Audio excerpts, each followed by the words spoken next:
This is Gold Rush Football Podcast on Gold Rush Football TV, and I have Shewa and Sammy here.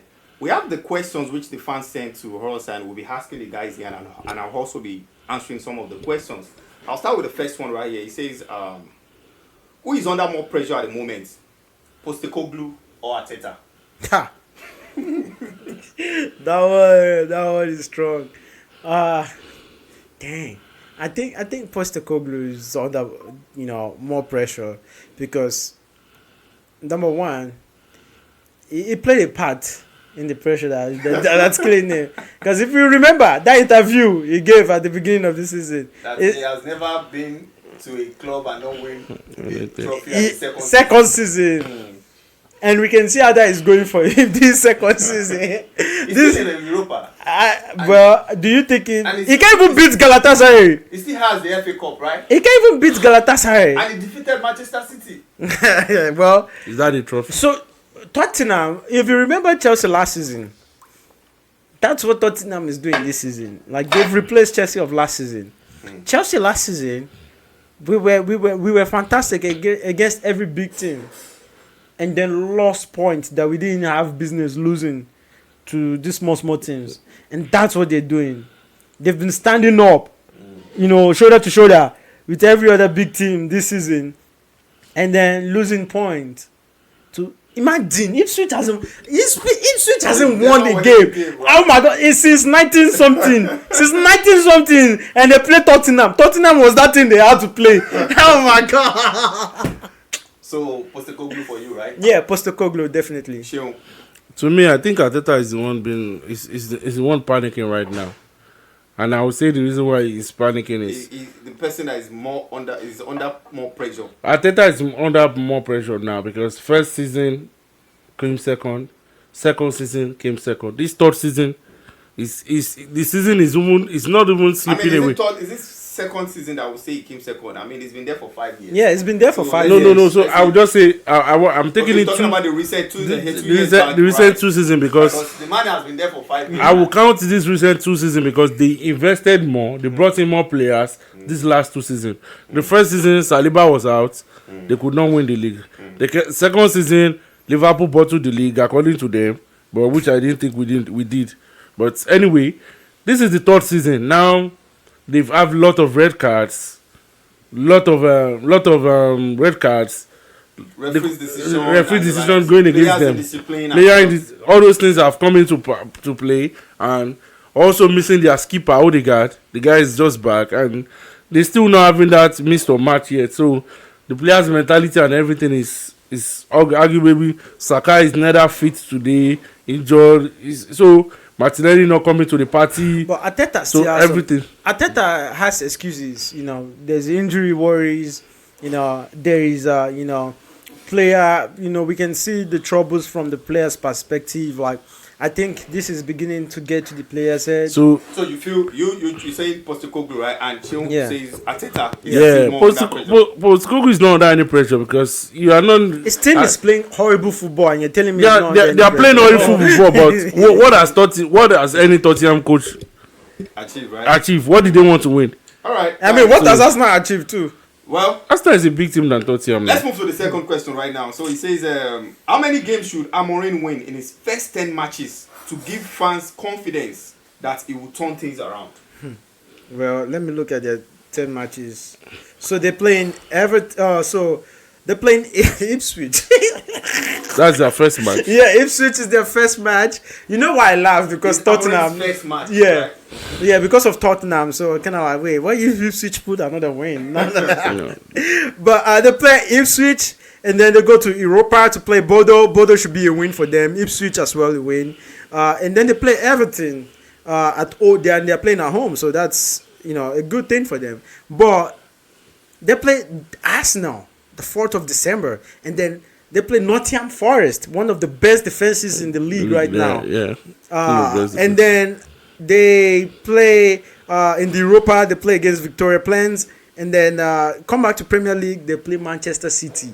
So their troubles will start from December, basically. So how many games do you think he can win? I don't see him winning all these games back to back fans because can have this belief that they are on the right track. I think of this 10. I think if he can win 6 of those games, He can win 6 of these games. draw 2 of those games, He can. He can No. win 6 of those games. No, he can win 6 of these games. He can win 6. I don't. The reason why I said it's he can not win 6 realistic. is Ruud van Nistelrooy has set the players up high, at least before leaving. Right. That he has brought the players back to winning mentality. What he needs now is putting his identity, like he said he has an identity. Then, But he said that it's not going to be. This is Manchester United. It's not Sporting, because the Sporting team, he has a team, but Manchester United. So even the identity. Now how did they look at Chelsea. When Maresca came, if not for preseason, it was preseason that helped us, that saved Chelsea. Because imagine Maresca came into Chelsea without a preseason. Look at how we would have had a bad start to the season. But that preseason, you know, he saw things. Yeah, he opened his eye. But right now, Amorim is coming to this job. When we saw the game at Ohio, when we watched Man City and Chelsea. Chelsea. Before we got to the stadium, you know, the kick-off of the game, before sitting down, Man City scored already scored Chelsea. Chelsea already conceded at the first minute. We've not even sat on the seat. Yeah. The Man City scored. So when we sat down, we checked board. It's 1-0. We never even scored. So Amorim is coming into this team. He's got no clue, you know, as to how he's gonna work with these players. Well, you know. So I feel like he's gonna have to, you know, because he has to work personally with them as well to, you know, I think he will still win 6 of those matches anyways. I think if that is what you think, I hold you to that. I'm giving him. I have so many reasons why I say he's going to win 6. There's a new manager bounce. The players who want to impress. Then 2, Ruud van Nistelrooy has set the players up high. They are back to winning ways. So he wants to level up on that. Then the run of games. There's Ipswich, there's Bordeaux. So their next 10 games until they meet Arsenal, at least Ipswich should be a straight winning for Manchester United. The first even without a coach should be a good win for them. Even without a coach, Ipswich should be able to beat United. Arsenal, Manchester United, Man City, and then in the League Cup they go to Tottenham Hotspur. If they draw, they play Bournemouth if again. They draw against, if they draw games against, are not games that if they draw against Arsenal, they draw against City. They can win Bournemouth. And you think they're going to draw against Arsenal? Yeah, it's possible. Why do you think Arsenal will beat them? All right, guys. Okay. Let's move to the next question right here. So he says, okay. Isn't it just the case of Arsenal's squad is not good enough? Other than Odegaard, which other Arsenal player can get into Liverpool 11, Chelsea 11? Arsenal player that can get into Chelsea 11. Because Odegaard can't even get. All right, let's make it. Let me just change that question. Let me change. Let me base that question on how I want the question to be right now. Okay. So, which other Arsenal player, apart from Odegaard, can fit into Liverpool's first 11? Because Liverpool are on top of the log right now. So let's forget about Chelsea. So, which other player, apart from Odegaard, can fit into that Arsenal, into Liverpool's first 11? I would say Declan Rice. Declan Rice? Yeah. I would drop McAllister for Declan Rice. That's the only player that can fit into. Saka is good, but I can't bench. If you're looking at Saka is good, but I can never bench him from Mo Salah. Then Martinelli is not even near Cody Gakpo's t-shirts. So Trossard too is not even near Luis Diaz. So those ones can't come in. So, and Kai Havertz cannot. I can't even choose Kai Havertz ahead of Jota. Only Declan Rice for you, right? Only Declan Rice. Sammy, which other Arsenal player would enter into Liverpool's first 11? I just think it's only David Raya. Wow. Raya. Yeah. Wow. I think it's just David Raya. Because honestly, when you're looking at form, even Declan Rice's form doesn't beat McAllister's form. And that's where the next question is going to go. Let me just go direct now. Because you answer that one. So let me ask you the next question. Yeah. Start, bench, or sell right now. Yeah. Caicedo, Gravenberch. You don't need to finish it. It's Rice. I'm starting Caicedo and I'm selling Rice and Gravenberch. You don't need to finish it. I know where that question is going. And that is it. Based on form this season, it is definitely Caicedo, in the absence of, the best player in the world. Caicedo is the best defensive midfielder in the league. Gravenberch is the second best. And I'll sell that fucker. Declan Rice. So what I would say is what I would say is or sell Caicedo, Gravenberch. Let me first say Declan this Rice. before I This one is not going to be honest. I honestly wanted Caicedo in Liverpool. Honestly. Right. You wanted all our DMs. Caicedo and Lavia. I wanted Caicedo in Liverpool. Lavia. Because Right. I know what he could offer. And when Caicedo was like last season was doing these Abaka stuff, I was one of those people shading him. But now that Caicedo is back to his present form, honestly, I agree with me? Just say. Caicedo is a good player, but I can never bench my Gravenberch. I'm going to start Gravenberch. Put Caicedo on the bench. Then sell Declan Rice. 100 million for Arsenal. You sell that guy. I'll sell him. Why are you guys like this? I'll sell him. The love of my club, I'll sell him. Why will you sell Declan Rice, Sammy? Well, Why are you guys like this? Declan Rice is not in form. You said based on form. Declan Rice is not in form. All right, guys, let's move to the next question. You know, Mo Salah is now number 8 on the all-time EPL goal scorer list, 10 behind Thierry Henry, and number 8 on goal involvement list as well. Don't put us. Is he the best winger to have ever played in the EPL? Don't see a single winger in the world football with those kind of numbers. Sure. Best winger To ever played in the EPL. We've had a lot of wingers in the EPL. So I'm trying to box my head up. Like, if we're talking about wingers, there will be CR7 in that conversation, right? Yeah, but I mean, the CR7 achieved the numbers that. No, I'm just saying there will be CR7 in that But conversation. he's never achieved this number. But arguably, there's no one better than Salah in that EPL. I mean, if you look at the numbers that you know that there's he no- offered, there's no one. there's no one There's that no beat one that that- number there's as no a one that winger. beats that No number. one. No one. But if we want beats to look at class, overall, like it. I think when you're looking at class and overall, like good we wingers back in the days, right? Yeah. Because now we're talking about best ever, not currently. So you guys are telling me current form. Best ever. Best ever. I mean, Best how ever many with wing? Salah. Okay, give me another winger in the Premier League, or was from the Premier League Right. that gave those numbers. Yeah, Mo Salah. All right. The next question says, Real Madrid and Manchester City have been looking very poor ever since they lost Cruz and Rodri, respectively. Did Barcelona unfairly sack Xavi, considering the fact that they didn't replace Sergio Busquets for him and had many injuries along the way? To me, I would say they did not unfairly sack Xavi. I don't. Xavi is a good coach for a team for a team that has those materials. Xavi cannot do what this manager is doing. No disrespect to Xavi. And Xavi, the red cards coming to the press, speak like a baby. Everything is there minutes. And now you see this new coach as a flick. Just a signing of only Daniel Olmo, and he's working with the Barcelona. I mean, you can't compare the two of them. Hansi Flick is a world-class coach. Regardless, Xavi isn't world-class. Regardless, Xavi won the league. He's not world-class. He's not world-class. Some people will still tell you Xavi won the league, but he's not. That doesn't make him world-class. We have people that rate Xavi over Hansi Flick, and they're just waiting for let's see maybe win the league. But for me, I would say Barcelona did not unfairly sack Xavi. I agree with you on that point. He deserved to be sacked. Yeah, I feel the same way. He deserved to be sacked. I feel Xavi had his time, and the way he carried himself at the club, although there were other issues, understood, but the way he carried himself as a legend, I felt like he actually needed to leave that space. And it was too emotional. It was not the coach Barcelona wanted at that time. And with Barcelona financial institution, they could still put 1 or 2 transfers, even if they were free transfers. There were still players coming in. But for somebody like Hansi Flick, they didn't unfairly sack him. All right, guys, let's move to the next question. Wow. Yeah, this one is saying, of the Chelsea players, this one goes to Sammy. I mean, Chill might also chip in his own thoughts there. Sammy, he said, of the Chelsea players to leave recently to big rivals, who got the best deal?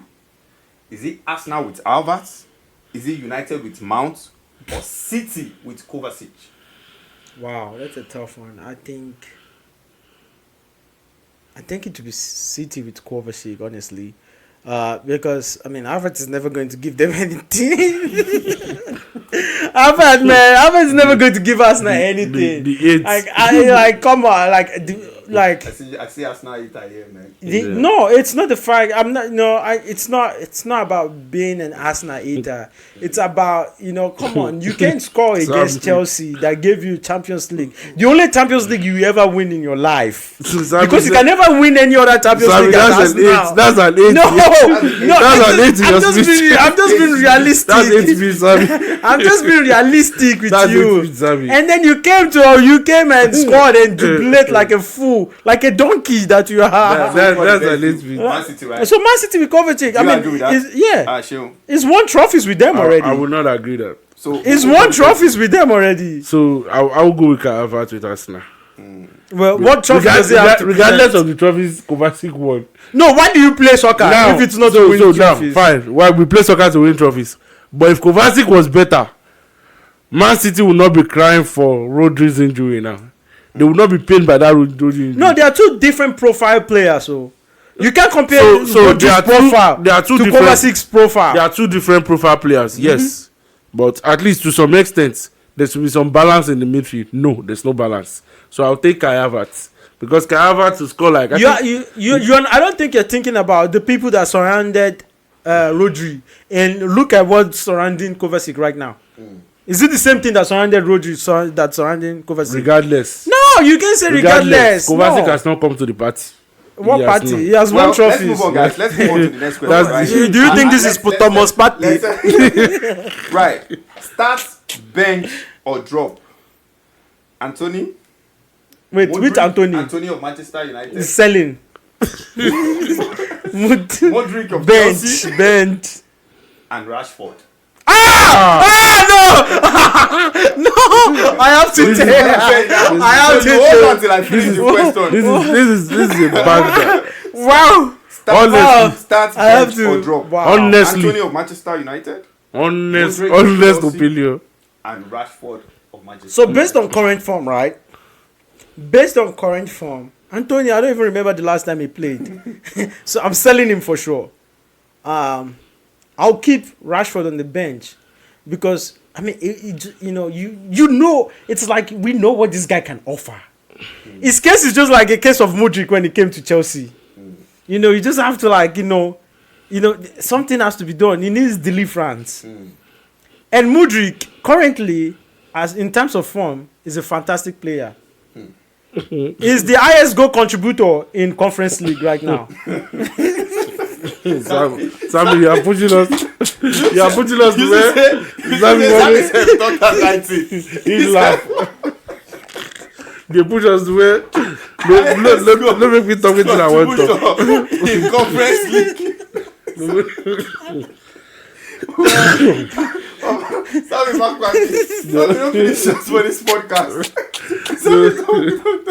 I just did laugh. I was expecting Sammy to say I go scorer in Champions League. I had a scorer in Conference League. Sammy, well, let's leave Sammy. So let me say this. Right. I'm going to sell Rashford.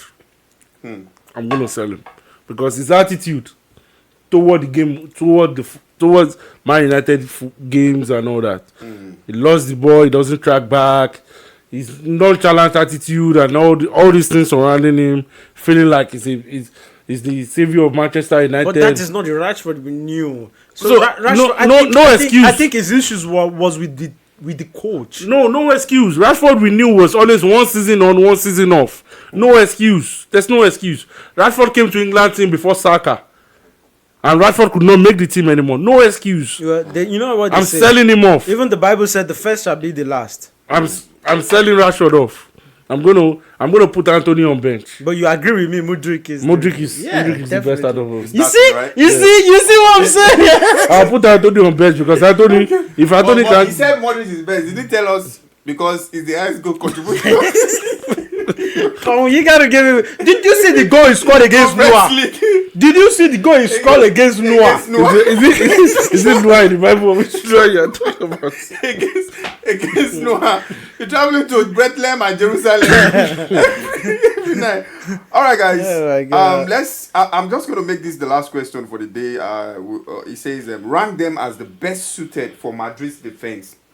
Who do you think is going to fix the Madrid's defense? You know, Madrid have been having issues with right back. Kamanja is out, and then Lucas Vasquez hasn't been, you know, up to par with that position. So I want you to just rank. Who do you think is going to be best suited for Real Madrid? Trent, Hakimi, Pedro Porro, and Kimmich. Oh fuck. Well, I'm gonna drop Pedro Porro to the bottom of the list. Is it Spanish? Don't forget it. So, man, I can see that man's performance at Tottenham. Don't get me wrong. He's a decent right back. Yeah, he's a decent right back. But when you look at the class of players you're comparing him with Hakimi and Trent, are you kidding me? He's definitely going to be there. He's definitely going to be at the bottom. So I mean, yeah, it has to be Hakimi, Trent, because Hakimi will give you both defensive capabilities and offensive capabilities all at the same time, balanced. But he's not consistent. Yeah, he hasn't been consistent. He hasn't been consistent. I mean, Trent doesn't do everything or every game. Like there are games where you don't even know Trent is actually playing. So it happens to everyone. Whereas I think this is my issue. Like I would have loved to put Trent ahead of Hakimi, but my issue is to get the best out of Trent. He has to be up the field. His defensive capability. And Real Madrid already have the passers of the ball. Yeah. His defensive capabilities have been better this season, anyways. Well, it has been better this season, you know. I'm looking at the entire player profile, his history, his career. Hakimi has a better chance, and Hakimi has shown that he can adapt. He's been to so many countries, he's played in so many leagues. He can easily adapt, and this is the kind of player. Whereas, even on a bad day, if Hakimi turns up, like game is done. We've seen him did that with Morocco. That and even though his club, right. He could change an entire game. Like the direction of a game. He's a player that can invite him to midfield, right. Drive the ball up front. Don't get me wrong, Trent can do these things as well. But when it comes to like defensively, I'll go with Hakimi. So you said Trent, Pedro Porro, Hakimi, and Woods. Is it just three of them? No, Hakimi, Pedro Porro, Trent, and those are the three you gave me. Yes, those three. Yeah. Okay. So top of the list will be Kimmich. Oh yeah. Wait, Joshua Kimmich was in that list. Yes, Kimmich is there 4.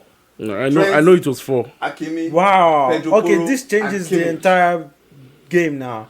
Okay, Pedro Porro is definitely going back to the down of that list. Dang, that means it's Kimmich. It has to be Kimmich on top. Kimmich, Hakimi. Yeah, Kimmich, Hakimi, Trent, Porro. Sure. So, for me, on top of that list will be Kimmich. And the reason why I'll give it to Kimmich is Madrid are suffering defensively already. But I want you guys to realize that Kimmich does not want to play as a right back. He wants to play as a midfielder. He wants to play as that 4. Well, at Germany, what is he playing? Right back. Because Nagelsmann, I think it's up to the coach. Yeah, Nagelsmann told him that's where you gotta play. So that's the issues Bayern Munich have been having. So we know. So okay. Thomas Tuchel said Kimmich is not his own. My judgment is based off. Play 6. Yeah. My judgment is based off. We know Kimmich has accepted to go to Real Madrid. So he's on top of so that means because that communication has happened. Right. Like this is where I'm going to play. So you also believe Kimmich too, right? Yeah, I believe Kimmich. Then I'll go with Trent. Then I'll go with Hakimi, then Pedro Porro on the list. Alright guys, this has been Gold Rush Report Podcast on Gold Rush Report TV, and I've been having fun with my guys. Thank you for watching, and also subscribe to this channel and make sure you send it to your friends, to your soccer lovers as well, so they can also subscribe and enjoy what you've been listening to as well. I thought you want to talk about Parma. Well, Shil, from me and my guys, can we say a very good day to the listeners and have a lovely weekend ahead? Sammy? Have a cold weekend. not this one. Have a This good one, yeah. right? Have a cold weekend. All right, Shil. My fans, just keep it slow, steady grinding. Slot boys coming back. We'll be back. Just the grab a big thing, the Salah doing his thing. Everything is coming back. I'm sorry, did you say salad? Right. All right, guys. From me and the guys, I'll say a very big thank you to you and have a lovely week ahead of you. Bye. Bye. See you.